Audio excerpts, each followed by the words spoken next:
दोस्तों, जय भीम भाइयों बहनों। हम आपको पहले वेटिंग फॉर वीज़ा के बारे में बता चुके हैं और आज हम वेटिंग फॉर वीज़ा से एक अंश और लेकर आए हैं कि जिसमें बाबा साहब के बचपन का कटु अनुभव करके जिसका शीर्षक है। दोस्तों, जैसा कि बाबा साहब का परिवार मूल रूप से बम्बई के डापोली तालुके से संबंध रखता है। जब ईस्ट इंडिया कंपनी का शासन आरंभ हुआ तब मेरे पूर्वजों ने पारंपरिक व्यवसायों को छोड़कर कंपनी की सेना में नौकरी की। दोस्तों, मेरे से मतलब बाबा साहब अम्बेडकर के पूर्वजों से है। इसी परंपरा का पालन करते हुए मेरे पिताजी ने भी सेना में नौकरी की और वे सूबेदार के पद से सेवानिवृत्त हुए थे। सेवानिवृत्त के बाद हमेशा के लिए अपने परिवार के साथ दापोली में आकर रहने लगे, लेकिन किसी कारणवश मेरे पिताजी ने अपना इरादा बदला और हम सतारा में रहने के लिए चले गए। वहाँ हम 1904 तक रहे। अब जो घटना मैं बताने जा रहा हूँ वह मेरी स्मृति के अनुसार सतारा में 1901 में घटित हुई थी।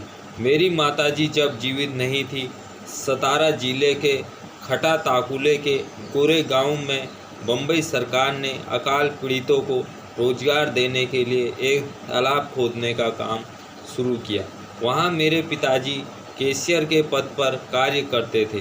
गोरेगांव जाते समय पिताजी ने मेरी और मुझसे 2 साल बड़े भाई और मेरी स्वर्गवासी बहन के 2 बच्चों की देखरेख की जवाबदारी मेरी बुआ और पड़ोसी पर सौंप कर गए।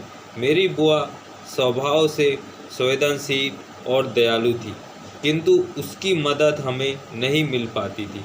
शरीर से वह ठिगनी और उसके पैर में दोष होने के कारण बिना किसी दूसरे के सहारे घर में चल फिर भी नहीं पाती थी। कई बार उसे उठाकर ले जाना पड़ता था। मेरी और भी बहनें थीं, लेकिन उनका विवाह हो जाने के कारण वे अपने परिवार में मशगूल रहा करती थी। चूँकि बुआ से काम नहीं बनता था, इसलिए भोजन बनाना हमारे लिए बहुत बड़ी समस्या थी। स्कूल में पढ़ने वाले हम सभी बच्चे किसी तरह भोजन बना लिया करते थे। हमें रोटी बेलना नहीं आता था, लेकिन चावल और मटर मिलाकर उसका पुलाव हमारे लिए आसान काम था। दोस्तों, आगे बाबा साहब के जीवन की कैसी दुखद यात्रा रही, हम इस बारे में भी वीडियो लेकर आएंगे। दोस्तों, बाबा साहब ने बचपन में बहुत ज़्यादा कठिनाइयाँ परेशानियों का सामना किया, बहुत ज़्यादा संघर्ष किया। बाबा साहब की जगह कोई और होता तो शायद ही वो संघर्ष को झेल सकता। जो आज हम खुली हवा में सांस ले रहे हैं वो भी बाबा साहब की बदौलत ही है। जय भीम, जय भारत, नमो बुद्धाय मित्रों।